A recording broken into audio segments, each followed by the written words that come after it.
నమస్కారం. దేవి శరన్నవరాత్రి పర్వదిన శుభాకాంక్షలు. భారతదేశ ఆర్థిక వ్యవస్థ బాగుపడాలి, భారతదేశ విదేశాంగ విధానం బాగుపడాలి, భారతదేశ ఆర్థిక విధానాల్లో మార్పులు రావాలి, విదేశాంగ విధానంలో కూడా మార్పులు రావాలి. 60 దేశాలు తిరిగాం, 100 దేశాలు తిరిగామంటే కాదు. ఇక్కడ ఆ దేశాలతో సత్సంబంధాలు ఉన్నాయా లేదా అన్నది కూడా బేరీజు వేసుకోవాల్సిన అవసరం ఎంతైనా ఉంది. బ్యాంకు ఫ్రాడ్లు ఎక్కువైపోయినాయి. బ్యాంకుల్లో లోన్లు ఇచ్చేటప్పుడు స్పష్టమైన హామీ తీసుకోవాలి. 3,80,000 కోట్ల రూపాయలు ఎగవేశారట బ్యాంకులకి. 3,80,000 కోట్ల రూపాయలు ఎగవేత. రికవరీ మాత్రం 6,434 కోట్ల రూపాయలు మాత్రమే రికవరీ. ఎన్ని లక్షల కోట్లు పోయినాయి, రికవరీ ఎంత? అందులో 0.01% కూడా రికవరీ కాలేదే. ఎంత దారుణమైన పరిస్థితి. ప్రభుత్వం చేతులు ఎత్తేసిందా? కళ్ళప్పగించి చూస్తోందా? ప్రజా సొమ్మిది, ప్రజల ధనం ఇది, ఎవరింట్లో సొమ్ము కాదు ఇది. భారతదేశ ప్రజల సొమ్ము, బ్యాంకుల్లో దాచుకున్న సొమ్మిది. రుణాలు ఎగవేసి దివాలా ప్రక్రియకు చేరిన వాణిజ్య సంస్థల ప్రమోటర్ల నుంచి నిధులు వసూలు చేసుకునే ప్రయత్నాలు విఫలమవుతుండటంతో మన దేశంలో దివాలా స్మృతి పెద్ద పరీక్షను ఎదుర్కొంటోంది. 2024-25 ఆర్థిక సంవత్సరానికి సంబంధించిన అధికారిక డేటా ప్రకారం 2024-2025 ఆర్థిక సంవత్సరంకి సంబంధించిన అధికారిక డేటా ప్రకారం నేషనల్ కంపెనీ లా ట్రిబ్యునల్ బెంచీలలో మొత్తం 1,396 ఎగవేత కేసులు దాఖలయ్యాయి.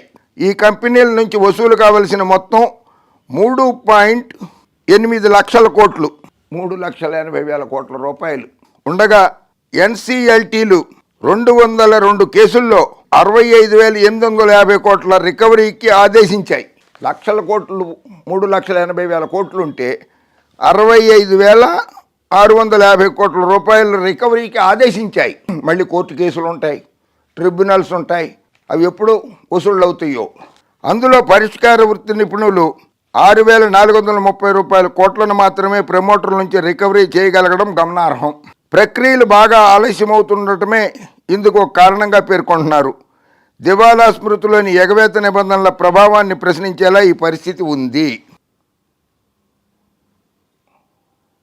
అధికారిక లెక్కలు నేను చెప్పింది కాదు. ప్రస్తుత భారత జాతీయ కాంగ్రెస్ అధ్యక్షుడు మల్లికార్జున ఖర్గే గారు రాజ్యసభలో అడిగిన ప్రశ్న నెంబర్ 1832 ఆగస్టు 2వ తేదీ 2022 అడిగిన ప్రశ్నకి సమాధానంగా ఫైనాన్స్ మినిస్టర్ గారు ఇచ్చిన సమాధానం, the total worth of bad loans written of by commercial banks for the last 5 years, the total bad loans written of by public sector banks during the period, bank wise and year wise, the total number of willful bank defaulters for the last 5 years, list of top 25 defaulters and amount involved in each case. ఏ బ్యాంకులు ఎంత return of చేసాయి, ప్రభుత్వ బ్యాంకులు ఎంత return of చేసాయి, ఉద్దేశపూర్వకంగా రుణాలు ఎగ్గొట్టిన వాళ్ళ పేర్లేంటి, ఆ కంపెనీల పేర్లేంటి, 25 కంపెనీల పేర్లు చెప్పండి గత 5 సంవత్సరాల్లో అని ప్రశ్న వేస్తే, as per the reserve bank of India data, year wise details of NPS return of by scheduled commercial banks during the last financial years, 2017-18 సంవత్సరంలో 1,61,328 కోట్లు, 2018-19లో 2,36,265 కోట్లు, 2019-20లో 2,34,170 కోట్లు, 2020-21లో 2,02,781 కోట్లు, 2021-2022 ఫైనాన్షియల్ ఇయర్లో 1,57,000 కోట్ల 96,000 రూపాయలు. ఇది నేను చెప్పింది కాదు, అఫీషియల్గా వచ్చింది ఈ డాటా.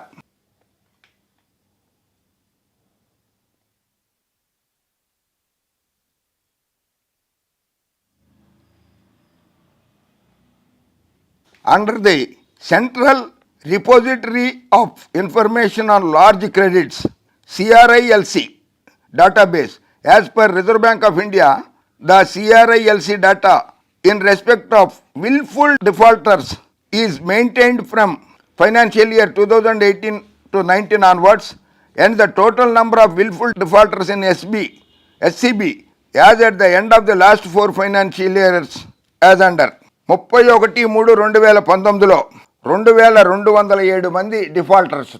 31/3/2020లో 2469 మంది డిఫాల్టర్స్. 31/3/2021లో 2840 మంది డిఫాల్టర్స్. 31/3/2022లో 2790 మంది విల్ఫుల్ డిఫాల్టర్స్. ఇది 22 వరకే ఈ లెక్కలు చెప్పేది, మిగిలిన వస్తాను నేను ఇప్పుడు చెప్తాను. ఇది amount return of by public sector banks, ప్రభుత్వ రంగ బ్యాంకులు రుణాలు మాఫీ చేసింది. Return of bank of Baroda, bank of India, bank of Maharashtra, Canara bank, central bank of India, Indian bank, Indian overseas bank, Punjab and Sindh bank, Punjab national bank, state bank of India, UCO, union bank of India, IDBI bank limited. ఇన్ని బ్యాంకులు right of చేసినవి లోన్లని.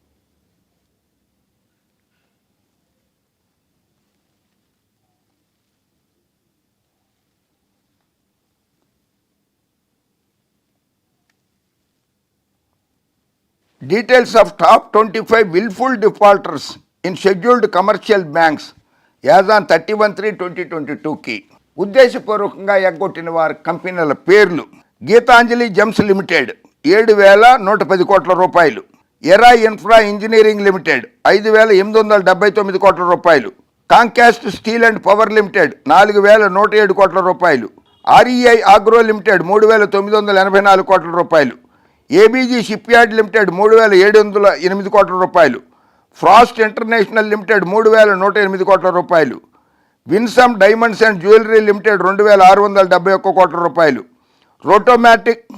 రోటోమ్యాక్ global private limited 2,481 కోట్ల రూపాయలు, coastal projects limited 2,311 కోట్ల రూపాయలు, kudos semi limited 2,082 కోట్ల రూపాయలు, జూమ్ డెవలపర్స్ ప్రైవేట్ లిమిటెడ్ 1,818 కోట్ల రూపాయలు, బెస్ట్ ఫుడ్స్ లిమిటెడ్ 1,653 కోట్ల రూపాయలు, for ever precious jewellery and diamonds private limited 1,639 కోట్ల రూపాయలు, డెక్కన్ క్రానికల్ హోల్డింగ్స్ లిమిటెడ్ 1,594 కోట్ల రూపాయలు, సిద్ధి వినాయక లాజిస్టిక్ లిమిటెడ్ 1,560 కోట్ల రూపాయలు, SVOGL oil gas and energy limited 1,486 కోట్ల రూపాయలు, సూర్య వినాయక ఇండస్ట్రీస్ లిమిటెడ్ 1,481 కోట్ల రూపాయలు, జిలి ఇండియా లిమిటెడ్ 1,447 కోట్ల రూపాయలు, ఈఎంసీ లిమిటెడ్ 13,342 కోట్ల రూపాయలు, రోహిత్ ఫెర్రో టెక్ లిమిటెడ్ 1,333 కోట్ల రూపాయలు, హనుంగ్ toys and textiles limited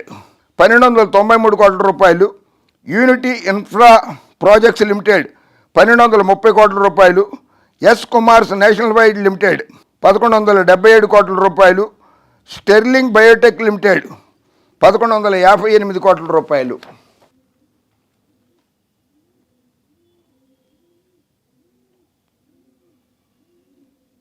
details of recovery made by scheduled commercial banks in return of accounts.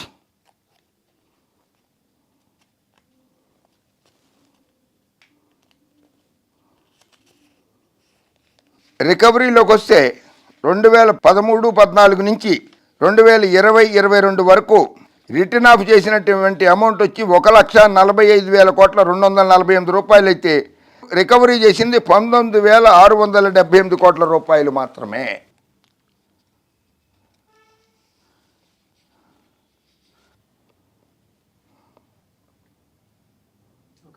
Loans written of by public sector banks దారుణం. ప్రజాధనాన్ని ఈ రకంగా దుర్వినియోగపరుస్తున్నాయి ప్రభుత్వ రంగ బ్యాంకులు. వేల కోట్ల రూపాయలే రిటర్న్ ఆఫ్ చేస్తున్నాయి. బ్యాంక్ ఆఫ్ బరోడా 14,782 కోట్ల రూపాయలు, బ్యాంక్ ఆఫ్ ఇండియా 8,815 కోట్ల రూపాయలు, బ్యాంక్ ఆఫ్ మహారాష్ట్ర 4,931 కోట్ల రూపాయలు, కెనరా బ్యాంక్ 9,132 కోట్ల రూపాయలు, సెంట్రల్ బ్యాంక్ ఆఫ్ ఇండియా 5,992 కోట్ల రూపాయలు, ఇండియన్ బ్యాంక్ 8,371 కోట్ల రూపాయలు, ఇండియన్ ఓవర్సీస్ బ్యాంక్ 4,618 కోట్ల రూపాయలు, పంజాబ్ అండ్ సింధ్ బ్యాంక్ 71 కోట్ల రూపాయలు, పంజాబ్ నేషనల్ బ్యాంక్ 15,877 కోట్ల రూపాయలు, స్టేట్ బ్యాంక్ ఆఫ్ ఇండియా 34,402 కోట్ల రూపాయలు, యూకో బ్యాంక్ 9,410 కోట్ల రూపాయలు, యూనియన్ బ్యాంక్ ఆఫ్ ఇండియా 16,983 కోట్ల రూపాయలు. ఇది ఒక్క సంవత్సరమే 2021 చదివాను నేను. మొత్తం అంతా కలిపితే దగ్గర 11, 18, 19, 20, 30, 20, 50, 20, 70 వీళ్ళే 86,000 కోట్ల రూపాయలు ఈ బ్యాంకులు 2021 నుంచి 24, 25 వరకు ఈ బ్యాంకులు 80,000 కోట్ల రూపాయలు దగ్గర రిటర్న్ ఆఫ్ చేసినాయి.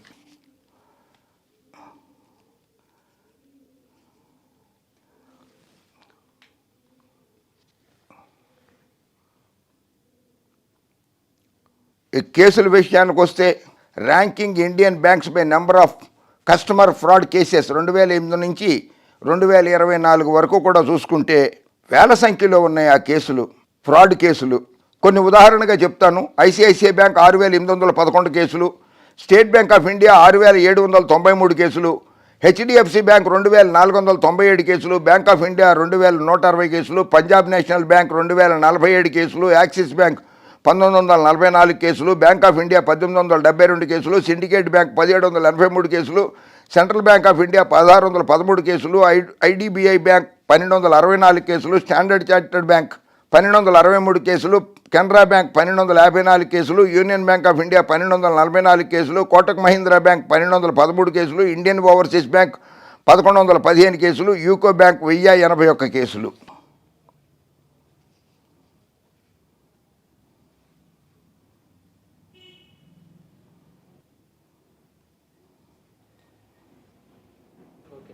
సో ప్రధానమంత్రి గారు, ఆర్థిక శాఖ మంత్రి గారు, ప్రజలు బ్యాంకుల్లో డబ్బు దాచుకోవాలన్నా కానీ భయపడే పరిస్థితి వస్తోంది. ఫ్రాడ్ కేసులు చాలా జరుగుతున్నాయి. రుణాలు ఇచ్చేటప్పుడు కఠినమైనటువంటి నిర్ణయాలు తీసుకోండి. రాజకీయ ఒత్తిళ్ళకి తలొక్కకుండా నిర్ణయాలు తీసుకోండి. అది దేశ ప్రజల సొమ్ము. దేశ ప్రజలు చెమటోటి కష్టపడి సంపాదించి బ్యాంకులలో దాచుకున్న సొమ్ముని రుణాల రూపంలో ఇచ్చేయటము, వాళ్ళు ఎగ్గొట్టి పారిపోవడాలు ఇవన్నీ ఎందుకు సార్? ప్రభుత్వానికి చెడ్డ పేరు వస్తుంది కదా సార్. దయచేసి ఆలోచించి సరైన నిర్ణయం తీసుకోవాల్సిందిగా భారతదేశ ప్రజల తరఫున కోరుతున్నాను. భారత్ మాతాకి జై, జై హింద్.